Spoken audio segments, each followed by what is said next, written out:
আসসালামু আলাইকুম। একটা জিনিস দেখলাম যে হঠাৎ কি টাকা কি ফ্রিতে পাওয়া যায়? কারণ আমার মোবাইলে গত কয়েকদিন যাবত এই মেসেজটা আসতেছে, একটু কাছে আসেন তো। এই যে এরকম একটা মেসেজ আসতেছে, এই যে এই নাম্বারটা থেকে আমার মোবাইলের সিমে মেসেজটা আসে। কি আসছে আমি একটু পড়ে শোনাই। The system will give you 1700 টাকা, you can register and log in with your mobile phone to receive it and withdraw. এই আবার সেম মেসেজ আজকে একটা আসছে 2000 টাকার সেম মেসেজ, মানে বলতেছে সে আমাকে 2000 টাকা পাঠাইছে, আমি এটা এখানে রেজিস্ট্রেশন করে উইথড্র করার জন্য। এবং আরেকটা নাম্বার থেকে আসছে, আমি একটু দেখাই। দুইটা নাম্বার থেকে আসছে, তিনটা মেসেজ, এই 2 দিন যাবত এটা আসছে। আমি প্রথম ভাবছি কি যে এটা হচ্ছে আমাদের অনেক সময় আমরা যাতে অনলাইনে প্রোডাক্ট সেল করি, তো এটা দেশের বাইরে থেকে অনেক টাকা পাঠায় বিকাশে বা আমাদের এই অ্যাকাউন্টে পাঠায়, একটা নাম্বার দিয়ে পিন নাম্বার দিয়ে পাঠায়। আমি ভাবছিলাম এটা, পরে দেখলাম যে না, আমাদের দোকানে এরকম কোনো ঘটনা ঘটে নাই, কেউ এরকম নাই। পরে আমি বিষয়টা বুঝতে পারি নাই, তা আমি আর লগ ইন করি নাই, কারণ জানি এরকম ফ্রড বহু আছে। এই আপনার এইসব লিঙ্কে লগ ইন ক্লিক করতে গেলে অনেক ঝামেলা হয়, এটা হিসেবে সেটা হিসেবে পরে আমার সব নিয়ে হয়তো অনেক ঝামেলা পড়তে হবে।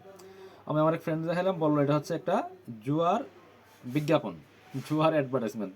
আমি কি যাক মারছে আমার। তো এরকম বিজ্ঞাপনের প্রলোভন দেখায় দেখায় কিন্তু অনেক মানুষ এরকম ফাঁদে ফেলায়। ধরেন এই যে একটা জিনিস বলছে যে আপনার হচ্ছে আমার 2000 টাকা, 1700 টাকা এটা আমার জন্য কেউ পাঠাইছে, তখন ওখানে গেলে হয়তো আরও কিছু, এই লিঙ্কে ঢুকলে হয়তো আরও কিছু অ্যাট্রাকটিভ কিছু আছে যেটা দিয়ে মানুষ আকৃষ্ট হয়।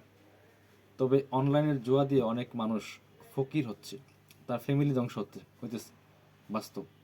এই কাজগুলো করা যাবে না, কারণ এটা নিজে নিজের ধ্বংস ডেকে আনতেছে, আর কিচ্ছু না। কেউ জানে না এই লোভ যে সামলাইতে না পারবে তার জীবন ধ্বংস, তার ফ্যামিলি ধ্বংস। কারণ জুয়ার নেশা এমন নেশা, মানুষ একদম ফকির হইতে সময় লাগে না। ভাই অনলাইনে আপনি এমন প্রযুক্তি, বর্তমানে এই প্রযুক্তির কারণে আপনি ফকির হইতে পারেন। আবার এই প্রযুক্তি ব্যবহার করে, ভালো পদ্ধতি ব্যবহার করে কিন্তু আপনি অনেক ভালো অবস্থান তৈরি করতে পারেন। এখন সিদ্ধান্ত আপনার, সিদ্ধান্ত আপনার। আপনার যেটা করবেন সেটার ফল আপনাকে ভোগ করতে হবে। তা আমি এটার মধ্যে নাই, আমি লিঙ্কে ক্লিকও করি নাই, করতে রাজিও না, আমার কোনো দরকারও নাই।